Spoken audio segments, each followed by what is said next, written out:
Good morning. It is 5 a.m. Wednesday here in Manila. I'm Raine Musngi with your first look at the news.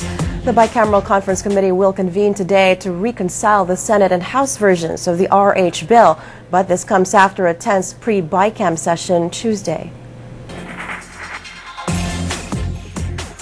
Meantime, Senate President Juan Ponce really believes the fight on the reproductive health bill is not yet over after the third and final reading. He notes while he was not for the passage of the RH and sin tax bills, he remains supportive of the plans of the Aquino administration. Moving on, President Aquino refuses to take credit for the approval of the reproductive health bill. While Catholic prelates call the bill a moral time bomb, they also acknowledge that it's time for peacemaking, cooperation, and progress. Meantime, unemployment grows in October. Authorities try to explain how come economic growth has not translated to more jobs so far.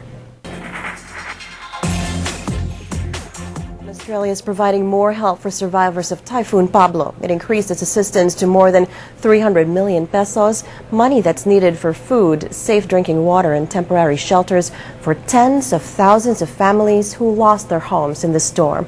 The official government death toll stands at 1,046, with 841 still missing, most of the casualties from Compostela Valley and Davao Oriental. The Philippine Charity Sweepstakes Office, meantime, says it would cover the hospitalization fees of residents in Compostela Valley who had been injured or rendered sick due to Typhoon Pablo. Soldiers and rescue workers in Compostela Valley are undergoing stress debriefing over pass-on trauma from search and retrieval operations.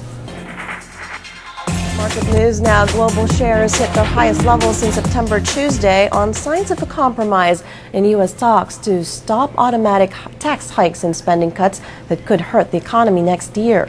Wall Street was up on economy bets as it looks past the cliff.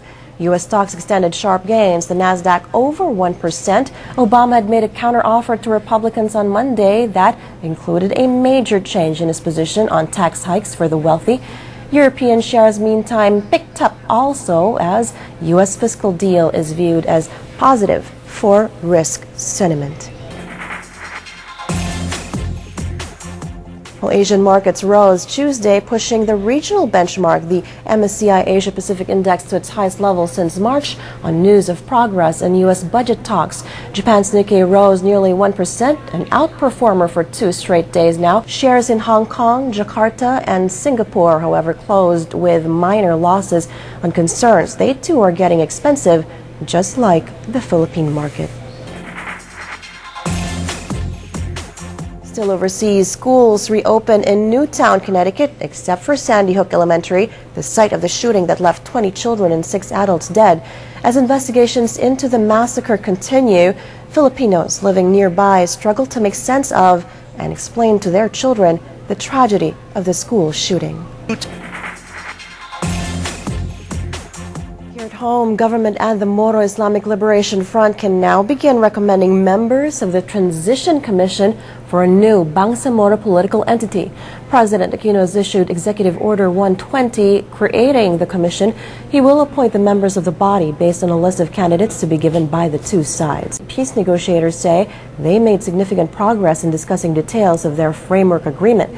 The annexes of the deal include guidelines on power sharing, wealth sharing, and normalization.